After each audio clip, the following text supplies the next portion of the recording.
कृष्णाय वासुदेवाय हरये परमात्मने प्रणतः क्लेशनाशाय गोविंदाय नमो नमः। हरे कृष्णा। जय श्री हरि। आप सभी भक्तों का दिन शुभ हो। आदित्य तेज से भी उज्जवल, करुणा से समुद्रों से भी गहरे भगवान श्री हरि विष्णु आप सभी भक्तों पर अपनी दिव्य छाया सदैव बनाए रखें।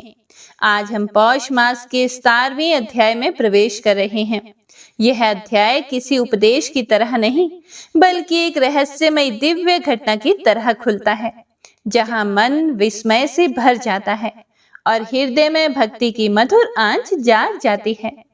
तो अब सभी भक्तजन प्रेम से बोलिए, जय जय श्री हरि विष्णु, जय श्री गणेश। हे प्रिय भक्तों, उत्तर दिशा में एक प्राचीन नगर था, दीप्ति ग्राम। इस नगर की एक अद्भुत विशेषता थी।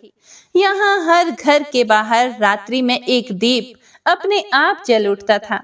लोग कहते कि यह दीप नहीं, यह स्वयं श्री हरि की कृपा है। पर धीरे धीरे एक एक करके सभी दीप बुझने लगे। केवल एक घर बचा, एक बुजुर्ग महिला का घर, जिसका नाम था मीरांबा। मीरांबा बहुत गरीब थी, पर भीतर से चमकते सोने जैसी थी। वह कम बोलती थी, पर उसके घर से हर रात वही अकेला दीप जलता था। लोग उससे पूछते कि तुम्हारे दीप में ऐसा क्या है? वह मुस्कुराती कि मैं दीप नहीं जलाती, मेरा विश्वास जलाता है। और अचानक से नगर में एक डर फैलने लगा। जब दीप बुझने लगे, रात में अजीब सी आहटें सुनाई पड़ने लगी, पशु कांपने लगे, लोग घरों में बंद हो गए। कहा जाने लगा कि शायद कोई दैवी शक्ति नाराज है। एक रात के मध्य में, जब चंद्रमा बादलों में छिपा था, मीरांबा अपने दीप के सामने बैठी थी। वह दीप धीरे धीरे झिलमिला रहा था और अचानक से दीप की लौ ऊपर उठी और एक नीली धुंधली आकृति बनी। वह आकृति बोली, हे मीरांबा, तुझे डर नहीं लगता क्या? वह शांत स्वर में बोली, डर वहां होता है जहां विश्वास नहीं होता। आकृति कांप गई। तभी मीरांबा ने पूछा कि तू कौन है? फिर आकृति बोली, मैं इस नगर की प्राचीन अग्नि देवता की अनाथ चिंगारी हूँ। लोग पूजा छोड़ बैठे हैं, दीप बुझा दिए हैं, मैं अंधकार में खो गई हूँ। अब मैं मार्ग ढूंढ रही हूँ। मीरांबा ने धीरे से दीप उठाया और आकृति के सामने रखा। दीप की लौ नीली होकर ऊपर उठी और आकृति में समा गई। अचानक पूरा कमरा सूर्य सी रोशनी से भर गया और उस प्रकाश से एक दिव्य रूप प्रकट हुआ, स्वयं भगवान श्री हरि विष्णु। उनकी उपस्थिति से हवा भी शांत हो गई। भगवान विष्णु बोले, मीरांबा, तेरे विश्वास ने मुझे यहाँ बुलाया। तेरी भक्ति की लौ इस नगर की बुझी आत्माओं को फिर से उजाला देने आई है। मीरांबा भाव विवल होकर बोली, हे प्रभु, मेरी नगरी से प्रकाश क्यों चला गया?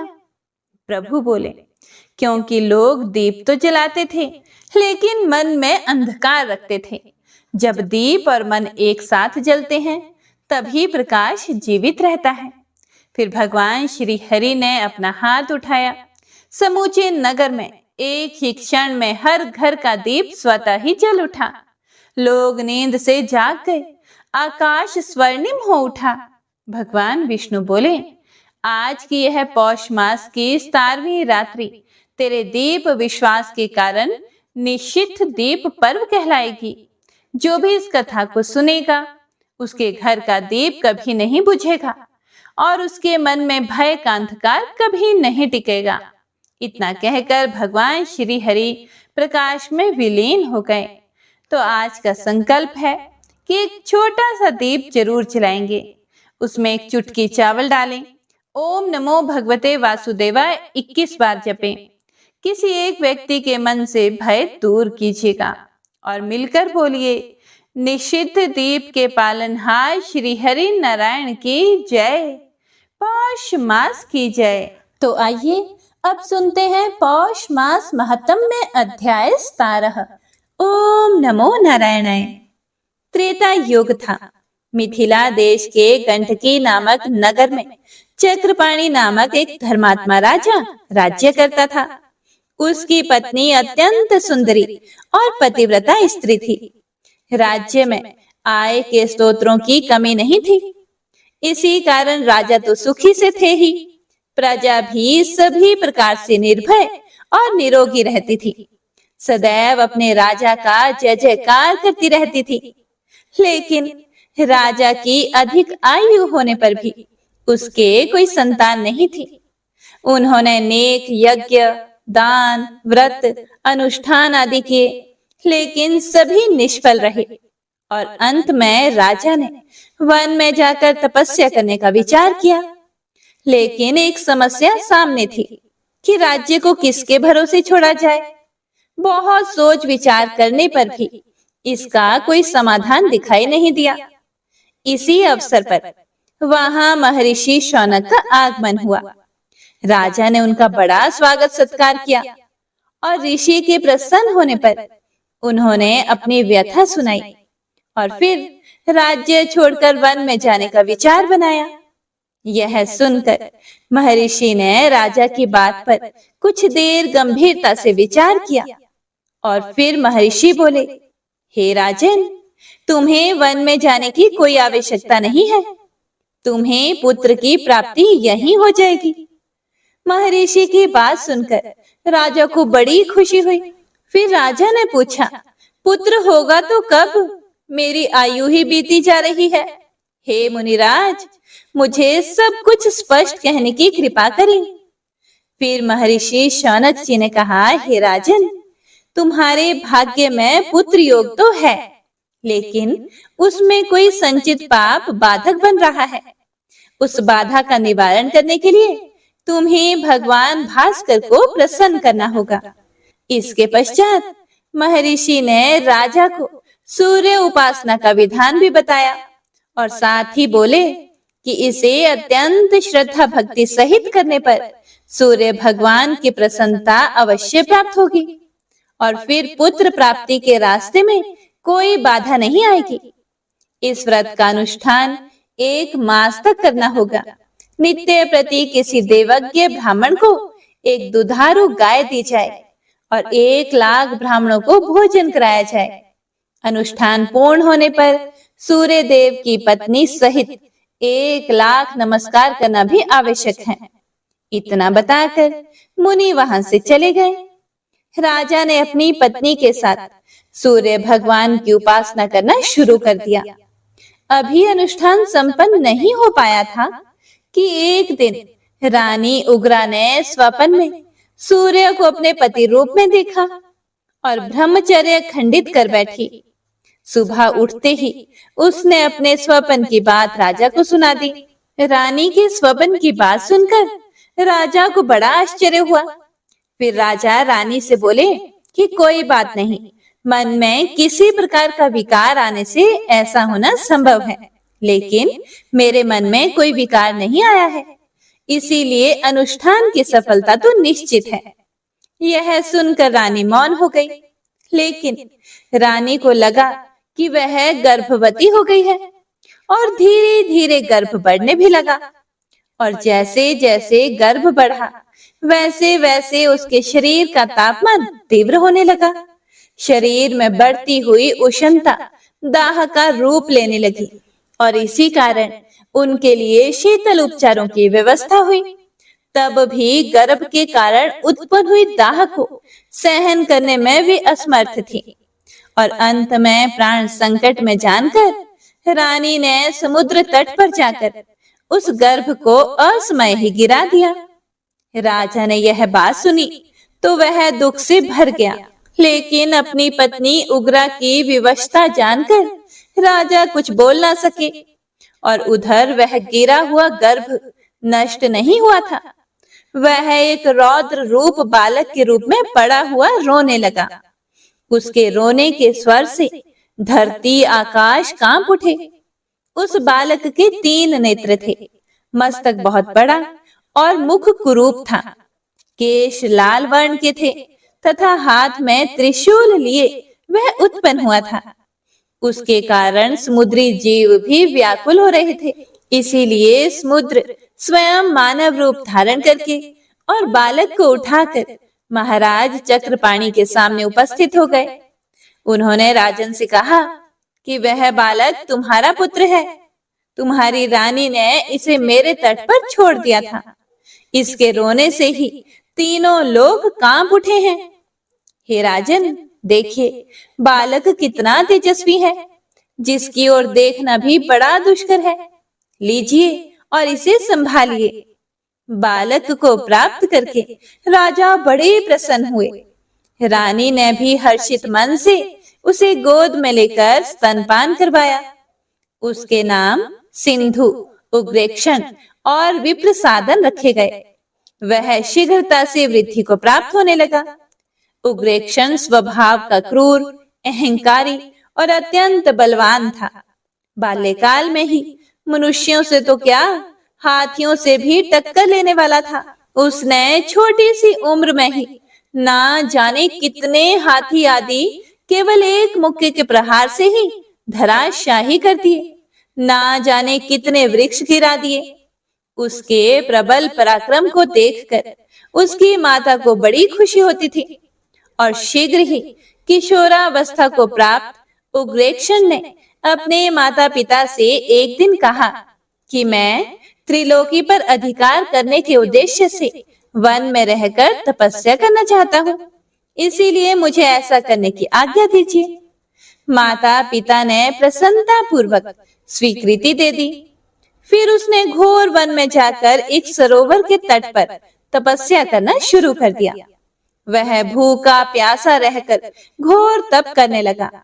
उसे सूर्य की उपासना करते हुए 2000 वर्ष व्यतीत हो गए। क्षुधा, पिपासा, धूप, वर्षा आदि सहते सहते सूख कर वह कांटा हो गया। भगवान भास्कर प्रसन्न हुए। उन्होंने प्रकट होकर उसे अभीष्ट वर मांगने का आदेश दिया। उसने उनके चरणों में मस्तक रखकर निवेदन किया कि हे प्रभु, मैं सभी देवता, मनुष्य आदि को जीतकर तीनों लोकों पर आधिपत्य स्थापित कर लूं और मेरी मृत्यु कभी ना हो। यह सुनकर सूर्यदेव बोले कि ऐसा ही होगा। यह अमृत पात्र ग्रहण करो, इसे अपने कंठ में लगाए रखना। इसके रहते हुए देवता, मनुष्य, नाग, पशु आदि कोई भी जीव तुम्हें दिन, रात्रि, प्रभात या सायंकाल कभी भी मार नहीं सकेगा। जब यह पात्र हट जाएगा, तभी अपने अंगुष्ठ के नखाग्र पर करोड़ों ब्रह्मांडों को धारण करने वाला कोई अवतारी पुरुष ही तुम्हें मारेगा। तुम त्रिभुवन को जीतने में सफल होंगे। वरदाता सूर्य के अंतर ध्यान होने पर उग्रेक्षण ने उस अमृत पात्र को अपने कंठ में धारण किया और राजभवन में जाकर अपने माता पिता को भगवान भास्कर से वर प्राप्ति का समाचार सुनाया, जिससे उसके माता पिता अत्यंत प्रसन्न हुए और उसे सब प्रकार से समर्थ देखकर उन्होंने अपना सारा राजपाट उसे सौंप दिया तथा स्वयं तपश्चर्या हेतु वन में चले गए। उग्रेक्षण ने राजा होते ही राज्य विस्तार का विचार किया और अमात्यों को कार्य संचालन का भार सौंपकर दिग्विजय के लिए चल पड़े। थोड़े समय में ही उसने अनेक राजा वश में कर लिए तथा जिन्होंने सामना किया उसके राज्य छीन लिए। इस प्रकार उसने क्रूरता पूर्वक रक्तपान करते हुए और उनके सर्वत्र आतंक फैलाते हुए समस्त पृथ्वी पर अपना अधिकार जमा लिया। अब उसने स्वर्ग पर आक्रमण किया। देवराज इंद्र ने ऐरावत पर चढ़कर उसका सामना किया, लेकिन उन्हें शीघ्र ही पराजय का मुख देखना पड़ा। उनकी समस्त देव सेना छिन्न भिन्न हो गई। देव नारियां अस्तित्व की रक्षा के लिए पर्वतों की कंदराओं में जाकर छिप गई। उग्रेक्षण ने स्वर्ग पर अधिकार करके अपने एक विश्वास पात्र दैत्य को वहां का अधिकारी बना दिया। हार कर भागते हुए इंद्र भगवान नारायण के पास वैकुंठ में जाकर उन्हें पुकारने लगे। भगवान ने उन्हें आश्वासन दिया और गरुड़ पर विराजमान होकर स्वर्ग की ओर चल दिए। उग्रेक्षण ने उन्हें देखा तो युद्ध के लिए वह भी तत्पर हो गया। भगवान ने चक्र चलाया तो उसने मुक्के के प्रहार से चक्र को दूर फेंक दिया। उन्होंने गदा से प्रहार किया तो उस असुर ने उसे चूर चूर कर दिया। यह देखकर भगवान बड़े चकित हुए। फिर वे समझ गए कि यह वर के कारण प्रबल हो रहा है। इसीलिए उन्होंने नीति से कार्य लेते हुए कहा, हे असुरराज, मैं तुम्हारे पराक्रम को देखकर अत्यंत प्रसन्न हूँ। इसीलिए मुझसे कोई अभीष्ट वर मांग लो। फिर वह बोला कि हे देवाधिदेव, यदि आप मुझसे प्रसन्न हैं तो कृपया करके मेरे गंडकी नगर में सदैव के लिए निवास करो। बस इतना ही वर अपेक्षित है। भगवान श्री हरि ने स्वीकार कर लिया।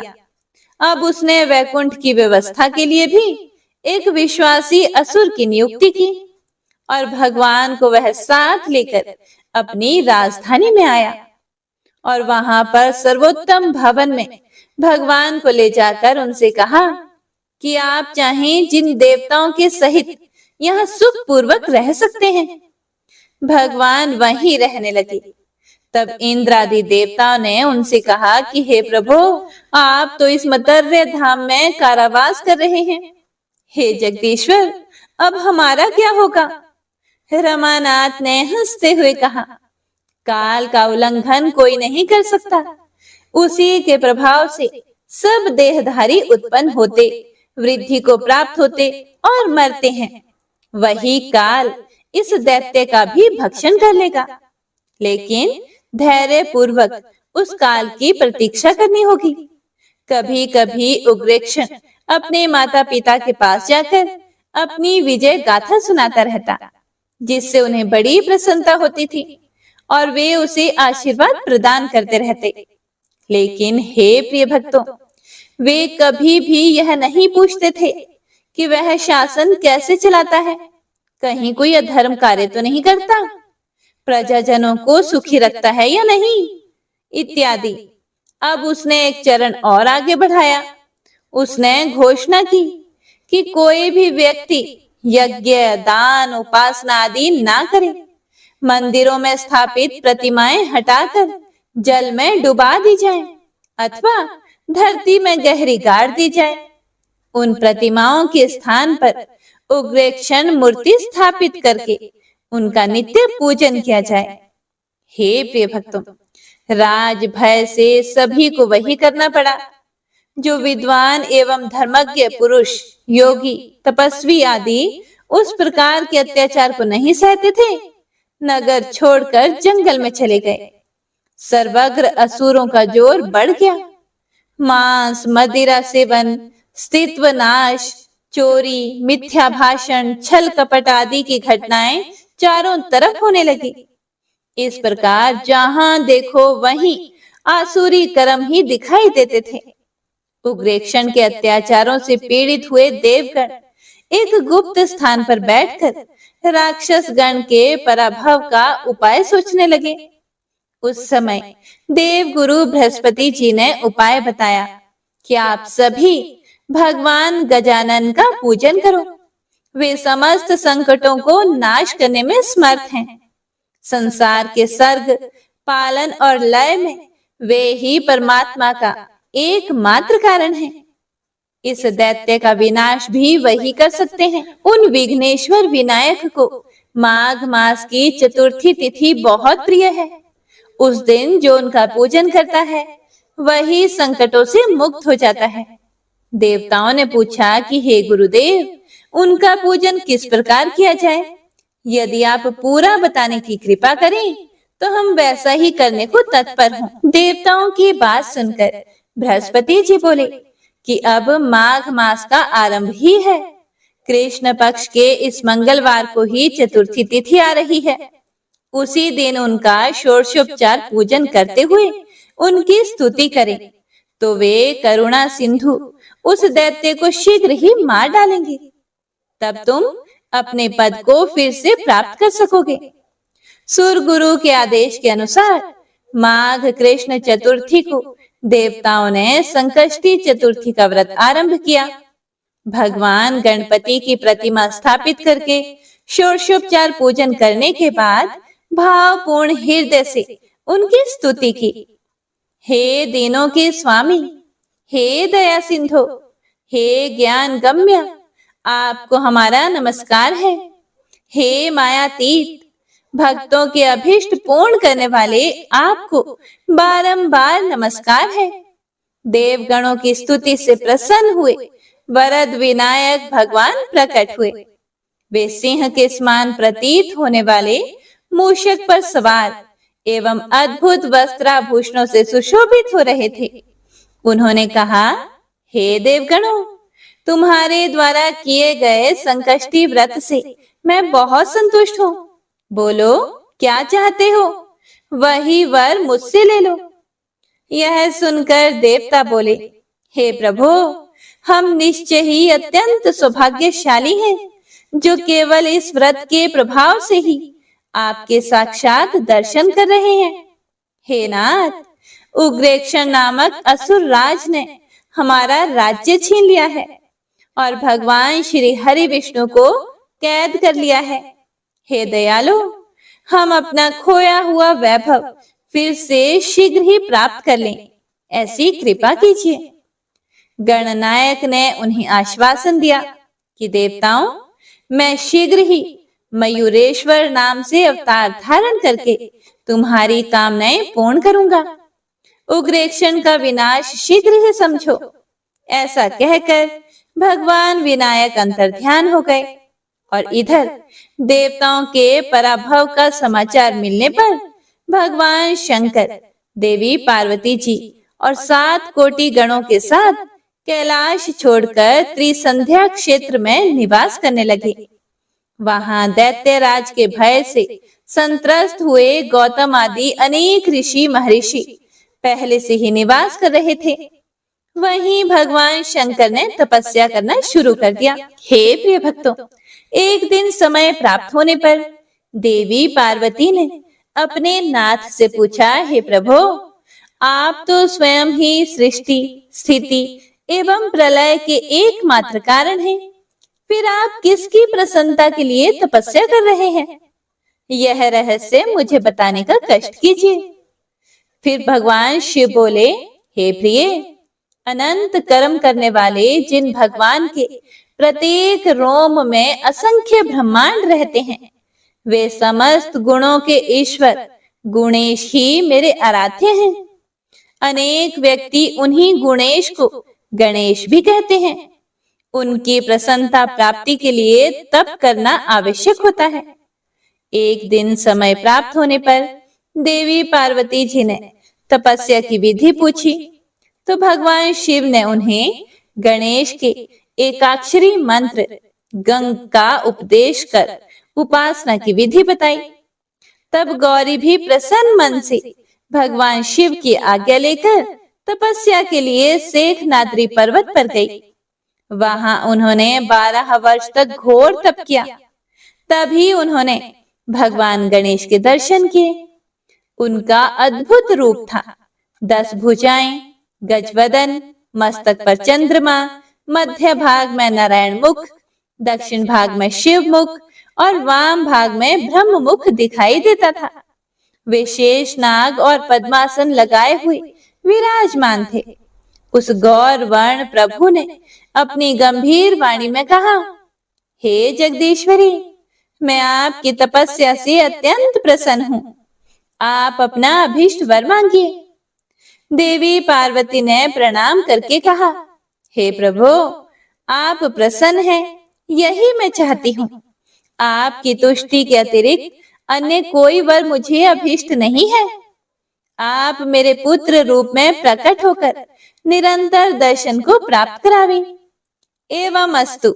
ऐसा कहकर देवादिदेव गणेश अंतर्ध्यान हो गए। गिरिजा ने वहां एक सुंदर मंदिर की स्थापना कर गणेश जी की मूर्ति स्थापित की और उसका नाम रखा गिरिजात्मज। और फिर वे भगवान शंकर के पास आ गई तथा उन्हें अपने वर प्राप्ति की बात बताई। भगवान शिव बोले, हे देवी, भगवान तुम्हारे पुत्र रूप से अवतार लेकर दैत्य उग्रेक्षण और उसके साथियों को मारकर पृथ्वी का भार उतारेंगे और इंद्र आदि लोकपालों को उनके अधिकार की फिर से प्राप्ति करवाएंगे। इसके बाद उस क्षेत्र में पार्वती जी का तपचर्या का विषय बन गया। धीरे धीरे भाद्रपद शुक्ल चतुर्थी का आगमन हुआ। उस दिन चंद्रवार, स्वाति नक्षत्र, सिंह लगन एवं 5 शुभ लग्नों का साथ था। देवी पार्वती जी ने गणेश जी का षोडशोपचार पूजन किया ही था कि असंख्य मुख, असंख्य नेत्र, असंख्य कान, नाक, हाथ से युक्त विराट स्वरूप तेजस्वी बालक का प्राकट्य हुआ।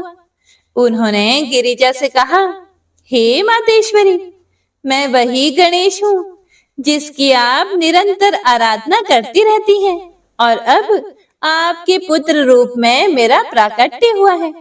देवी गिरिजा बोली, हे महामहिमामय, अपने इस विराट रूप को छोड़कर मुझे पुत्र सुख दीजिए। इतना कहते ही उन्होंने सुंदर बाल रूप धारण कर लिया। सुंदर नासिका, 3 नेत्र, 6 भुजाएं, विशाल वक्षस्थल, दर्शनीय मुख, चरणों में ध्वज, अंकुश कमल आदि के शुभ चिन्ह तथा करोड़ों चंद्रमाओं के समान उज्जवल गौर वर्ण था। तभी भगवान शंकर ने बालक को देखकर प्रणाम किया और बोले, हे देवी पार्वती, यह बालक रूप में सभी प्राणियों के स्वामी, सभी लोकों के नाथ, सभी के आश्रयभूत परमात्मा है। यही गणेश तुम्हारे पुत्र रूप से प्रकट हुए हैं। शिव जी ने बालक का जातकर्म संस्कार करवाया और विप्रों को इच्छित दान दिए। देवी पार्वती ने उन्हें दुग्धपान करवाया। समस्त क्षेत्र में ज्योतिषीगण उपस्थित हुए। उन्होंने बालक का नाम विघ्न हरण, विनायक, गुणेश या गणेश रखा और कहा कि यह बालक सभी शुभ कर्मों में प्रथम पूजनीय होगा। इसके द्वारा दैत्यों का संहार अवश्यम भावी है। ओम नमो नारायणाय। हे प्रिय भक्तों, आज का अध्याय यहीं समाप्त होता है। इससे आगे का वृतांत आप सभी भक्तजन अगले अध्याय में जरूर सुनिएगा। हे प्रिय भक्तों, तो आइए अब हम सुनेंगे श्री नारायण कवच। श्री नारायण कवच श्रीमद् भागवत महापुराण में वर्णित है। हे प्रिय भक्तों, शास्त्रों के अनुसार जो भी मनुष्य इस पाठ को पढ़ता या फिर सुनता है, उसकी रक्षा स्वयं श्री हरि विष्णु करते हैं। श्री नारायण कवच रोग, दोष, भय और सभी विपत्तियों से रक्षा करने वाला और मनोकामनाओं को पूर्ण करने वाला है। यह हर जगह विजय करवाने वाला है और बहुत ही दुर्लभ और चमत्कारी स्तोत्र है। नारायण कवच की शक्ति से ही देवराज इंद्र ने देवासुर संग्राम में राक्षसों को परास्त करके स्वर्ग की रक्षा की थी। और जब राजा परीक्षित को श्रृंगी ऋषि ने श्राप दिया कि 7 दिन में उसकी मृत्यु तक्षक नाग के द्वारा डसने से हो जाएगी, तब राजा परीक्षित ने सुखदेव जी से निवेदन किया कि वह उसे नारायण कवच सुनाए, जिससे कि रक्षित होकर देवराज इंद्र ने राक्षसों को पराजित किया था। तब देवराज इंद्र को विश्व रूप ने नारायण कवच का उपदेश दिया था। नारायण कवच को धारण करने वाला मनुष्य सभी प्रकार के भय से मुक्त हो जाता है। विश्व रूप ने जब नारायण कवच का उपदेश देवराज इंद्र को दिया था, तब उन्होंने कहा था कि किसी भी भय और संकट की परिस्थिति उत्पन्न होने पर अपने शरीर की रक्षा के लिए विधि विधान के अनुसार इस नारायण कवच को धारण कर लेना चाहिए। नारायण कवच धारण करने वाला मनुष्य सभी प्रकार के भय से मुक्त हो जाता है। यह प्रकट और गुप्त हर प्रकार के शत्रुओं से रक्षा करने वाला है। हे प्रिय भक्तों, अब आज के समय में जबकि परिस्थिति ऐसी है कि लोग किसी भी समय कहीं पर भी दुर्घटना का शिकार हो जाते हैं, ऐसी परिस्थिति में अगर प्रतिदिन नारायण कवच का पाठ पढ़ा जाए या फिर सुना जाए, तो हर प्रकार से भगवान श्री हरि विष्णु रक्षा करते हैं। अब इस पाठ का श्रवण करने से पहले श्री हरि नारायण का ध्यान करके और ओम नमो नारायणाय इस प्रकार से उच्चारण करके इस पाठ का श्रवण करते हैं। आप सभी भक्त भी अपने मन में प्रेम से बोलिए ओम नमो नारायणाय। भगवान श्री हरि गरुड़ जी के पेट पर अपने चरण कमल रखे हुए हैं। अणिमा आदि 8 सिद्धियां उनकी सेवा कर रही हैं। 8 हाथों में शंख, चक्र, ढाल, तलवार, गदा, बाण, धनुष और पाश धारण किए हुए हैं। वे ही ओमकार स्वरूप प्रभु सभी प्रकार से सब ओर से मेरी रक्षा करें। मत्स्य मूर्ति भगवान जल के भीतर जल तंतुओं से और वरुण के पाश से मेरी रक्षा करें। माया से ब्रह्मचारी रूप धारण करने वाले वामन भगवान स्थल पर और विश्व रूप श्री त्रिविक्रम भगवान आकाश में मेरी रक्षा करें। जिनके घोर अट्टहास करने पर सब दिशाएं गूंज उठी थी और गर्भवती दैत्य पत्नियों के गर्भ गिर गए थे। वे दैत्य युद्ध पतियों के शत्रु भगवान नृसिंह किले, जंगल, रणभूमि आदि विकट स्थानों में मेरी रक्षा करें। अपनी दाढ़ों पर पृथ्वी को उठा लेने वाले यज्ञ मूर्ति वराह भगवान मार्ग में परशुराम जी पर्वतों के शिखरों और लक्ष्मण जी के सहित भरत के बड़े भाई भगवान रामचंद्र प्रवास के समय मेरी रक्षा करें। भगवान नारायण मारण मोहन आदि भयंकर अभिचारों और सब प्रकार के प्रमादों से मेरी रक्षा करें। ऋषि श्रेष्ठ नर गर्व से योगेश्वर भगवान दत्तात्रेय योग के विघ्नों से और त्रिगुणाधिपति भगवान कपिल कर्म बंधन से मेरी रक्षा करें। परम ऋषि सनत कुमार कामदेव से हयग्रीव भगवान मार्ग में चलते समय देव मूर्तियों को नमस्कार आदि ना करने के अपराध से, देव ऋषि नारद सेवा अपराधों से और भगवान कच्छप सब प्रकार के नरकों से मेरी रक्षा करें। भगवान धन्वंतरी कुपथ्य से, जितेंद्र भगवान ऋषभ देव सुख दुख आदि भयदायक द्वंद्वों से, यज्ञ भगवान लोकापवाद से, बलराम जी मनुष्य कृत कष्टों से और श्री शेष जी क्रोध वश नामक सर्पों के गणों से मेरी रक्षा करें। भगवान श्री कृष्ण द्विपायन व्यास जी अज्ञान से तथा बुद्ध देव पाखंडियों से और प्रमाद से मेरी रक्षा करें। धर्म रक्षा करने वाले महान अवतार धारण करने वाले भगवान कल की पाप बहुल कलिकाल के दोषों से मेरी रक्षा करें। प्रातः काल भगवान केशव अपनी गदा लेकर कुछ दिन चढ़ जाने पर भगवान गोविंद अपनी बांसुरी लेकर, दोपहर के पहले भगवान नारायण अपनी तीक्ष्ण शक्ति लेकर और दोपहर को भगवान विष्णु चक्र राज सुदर्शन लेकर मेरी रक्षा करें। तीसरे पहर में भगवान मधुसूदन अपना प्रचंड धनुष लेकर मेरी रक्षा करें। सायंकाल में ब्रह्मा जी आदि त्रिमूर्तिधारी माधव सूर्यास्त के बाद ऋषिकेश, अर्धरात्रि के पूर्व तथा अर्धरात्रि के समय अकेले भगवान पद्मनाभ मेरी रक्षा करें। रात्रि के पिछले प्रहर में श्री वत्स लांछन श्री हरि, उषा काल में खड़गधारी भगवान जनार्दन, सूर्य उदय से पूर्व श्री दामोदर और संपूर्ण संध्याओं में काल मूर्ति भगवान विश्वेश्वर मेरी रक्षा करें। हे सुदर्शन, आपका आकार चक्र की तरह है। आपके किनारे का भाग प्रलय कालीन अग्नि के समान अत्यंत तीव्र है। आप भगवान की प्रेरणा से सब ओर घूमते रहते हैं। जैसे आग वायु की सहायता से सूखे घास फूस को जला डालती है, वैसे ही आप हमारी शत्रु सेना को शीघ्र से शीघ्र जला दीजिए, जला दीजिए। हे कौमुद की गदा, आपसे छूटने वाली चिंगारियों का स्पर्श वज्र के समान असह्य है।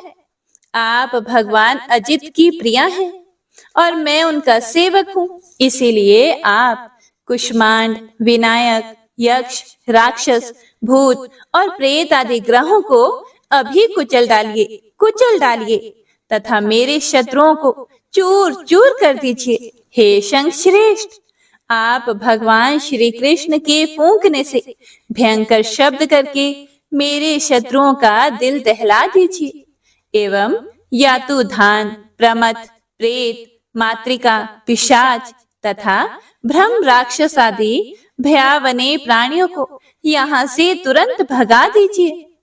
भगवान की श्रेष्ठ तलवार, आपकी धार बहुत ही तीक्ष्ण है। आप भगवान की प्रेरणा से मेरे शत्रुओं को छिन्न भिन्न कर दीजिए। हे भगवान की प्यारी ढाल, आप में सैकड़ों चंद्राकार मंडल हैं। आप पाप दृष्टि पापात्मा शत्रुओं की आंखें बंद कर दीजिए और उन्हें सदा के लिए अंधा बना दीजिए। सूर्य आदि ग्रह, धूमकेतु आदि केतु, दुष्ट मनुष्य, सर्प आदि रेंगने वाले जंतु, दाढ़ों वाले हिंसक पशु, भूत प्रेत आदि तथा पापी प्राणियों से हमें जो भय हो और जो हमारे मंगल के विरोधी हो, वे सभी भगवान के नाम, रूप तथा आयुधों का कीर्तन करने से तत्काल नष्ट हो जाएं। बृहद, रथंतर आदि सामवेदीय स्तोत्रों से जिनकी स्तुति की जाती है, वे वेद मूर्ति भगवान गरुड़ और विश्वक्सेन जी अपने नामोच्चारण के प्रभाव से हमें सब प्रकार की विपत्तियों से बचाएं।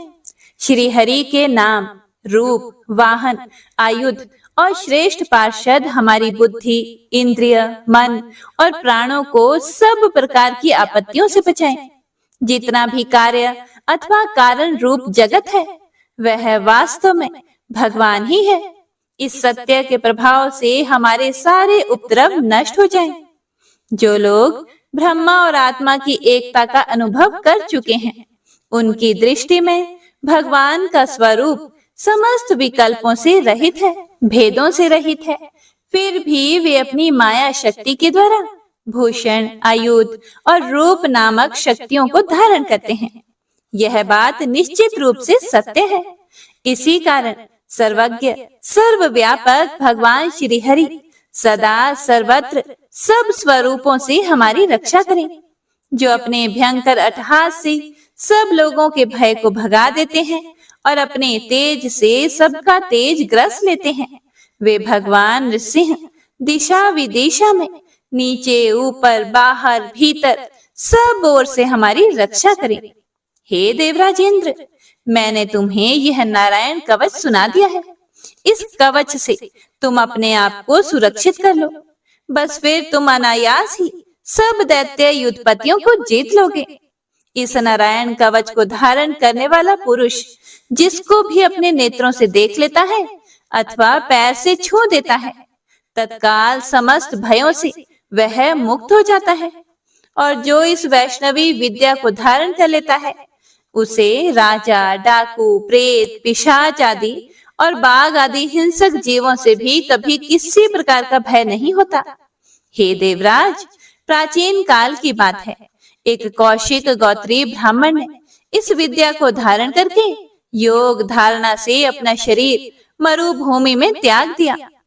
अब जहां उस ब्राह्मण का शरीर पड़ा था, उसके ऊपर से एक दिन गंधर्वराज चित्ररथ अपनी स्त्रियों के साथ विमान पर बैठकर निकले। वहां आते ही वे नीचे की ओर सिर किए विमान सहित आकाश से पृथ्वी पर गिर पड़े। इस घटना से उनके आश्चर्य की सीमा न रही।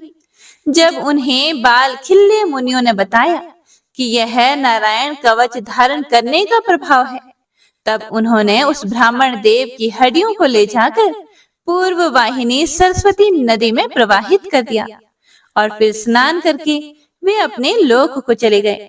श्री सुखदेव जी आगे कहते हैं, हे परीक्षित, जो भी पुरुष इस नारायण कवच को समय पर सुनता और आदर पूर्वक इसे धारण करता है, उसके सामने सभी प्राणी आदर से झुक जाते हैं और वह सब प्रकार के भयों से मुक्त हो जाता है। हे परीक्षित, शतक्रतु इंद्र ने आचार्य विश्वरूप जी से यह वैष्णवी विद्या प्राप्त करके रणभूमि में असुरों को जीत लिया और वे त्रिलोक्य लक्ष्मी का उपभोग करने लगे। इति श्री नारायण कवच संपूर्णम।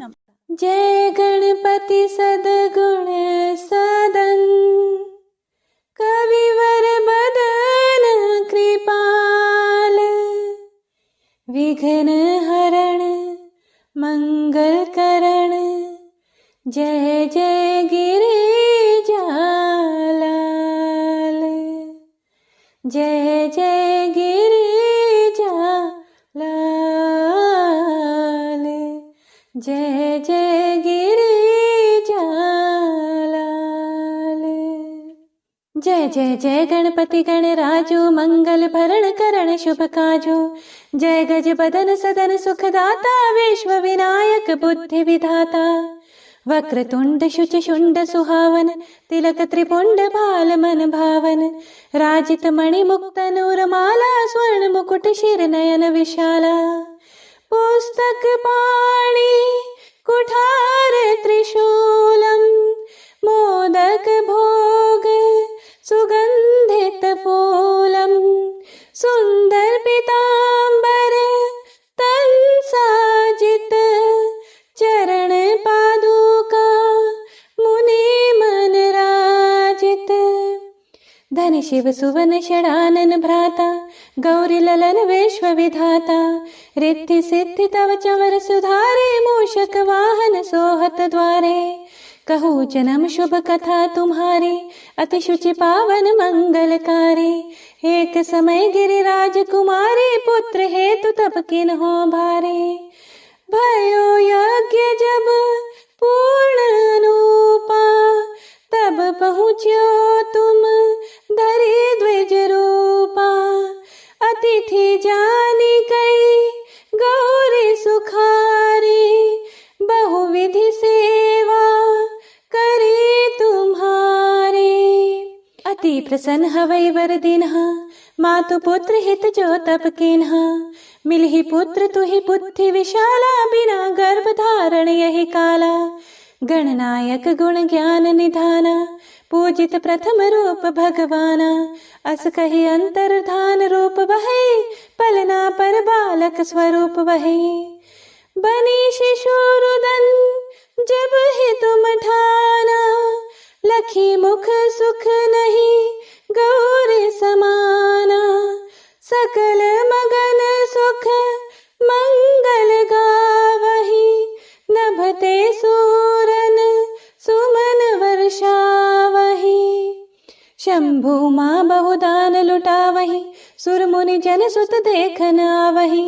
लखी अति आनंद मंगल साजा देखन भी आए शनि राजा। निज अवगुण गुणी शनि मन माही बालक देखन चाहत नाही।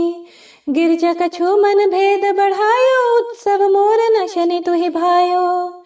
कहन लगे शनि मन सकुचाई।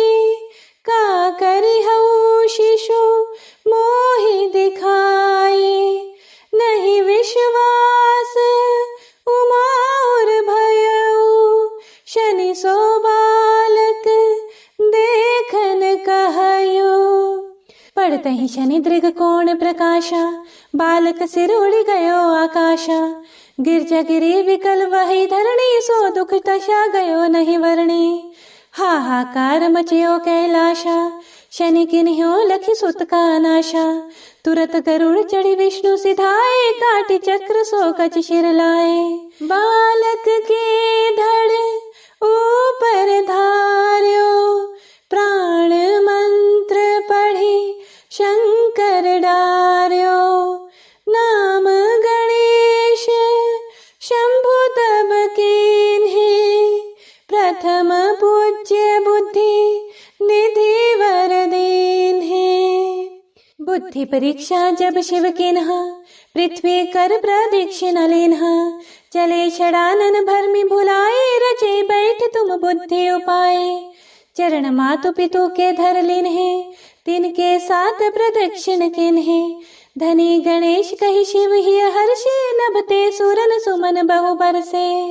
तुम्हारी महिमा बुद्धि बढ़ाई शेष सहस मुख सकै न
से बोलिए गणपति महाराज की जय।